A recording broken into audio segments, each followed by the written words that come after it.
দাদাৰ লগত এজন মানে ওচৰৰে বিশ্বজিৎ ভূঞা চাকেটা নামটো কিবা সিহঁতৰ মাজত তৰ্কাতৰ্কি হৈ আছিলে। তাৰপিছত সি দাদাক মাৰিব নাপাই পিনে ওচৰৰে জেওৰা এখনৰ পৰা এনেকুৱা খুটাত তুলি আনিলে হা।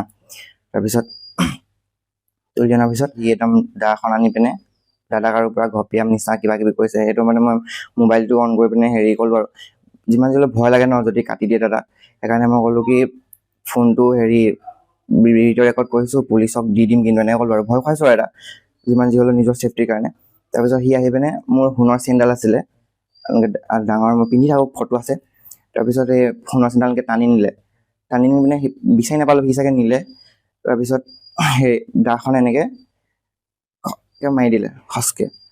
তাৰপিছত প্ৰথমতে গম পোৱা নাছিলোঁ, তাৰপিছত এনেকৈ চুই চাইছোঁ, তাৰপিছত পুৰা আৰু তেজ ওলাইছে, এনেকৈ ফাট মেলি গৈছে এনেকৈ। মোৰ লগত একো প্ৰব্লেম নাই, তাৰ জীয়েকজনী মোৰ ওচৰত টিউশ্যন লয় সন্ধিয়া সন্ধিয়া। মোৰ লগত একো প্ৰব্লেম নাই। কি ঘপককৈ হৈ গ'ল একো গমেই নাপালোঁ।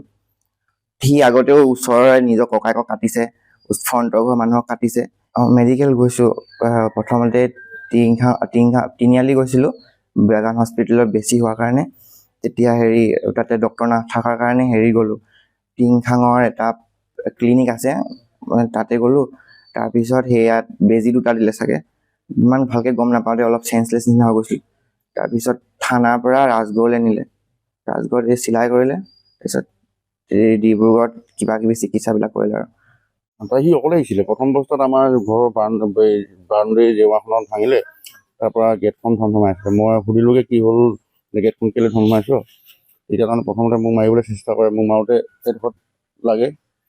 তাৰপিছত সি আকৌ ছেকেণ্ড টাইম যাওঁতে তাৰমানে ঘৰলৈ গৈ পিনি তৰোৱাল আনি পিনি ৰাস্তাত পকা ৰাস্তাত চুচৰাই তাৰমানে জুই উলিয়াই হেৰি কৰিছিলে। তেতিয়া তাৰমানে ভাইটিয়ে তাৰমানে ভিডিঅ' কৰিছিলে, মোক মাৰিব নাপায়, তাৰমানে মোক মাৰিছিলে, মোক হেৰি কৰিব নোৱাৰি। ভাইটিক তাৰমানে বেছিকৈ ডিঙিত কাটি দিয়ে তাৰমানে। আৰক্ষী আমি প্ৰথম টিংখাং থানাতে সোমাইছোগৈ। থানাৰ পৰাই গোটেই আমাক ব্যৱস্থাখিনি কৰিছে মেডিকেলৰ। বিশ্বজিৎ ভূঞা।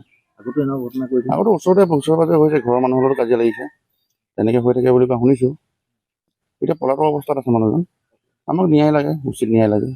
আজি মোৰ লগত হৈছে, কাইলৈ বেলেগৰ লগতো হ'ব। তেতিয়াতো চৰকাৰে জগৰীয়া হ'ব।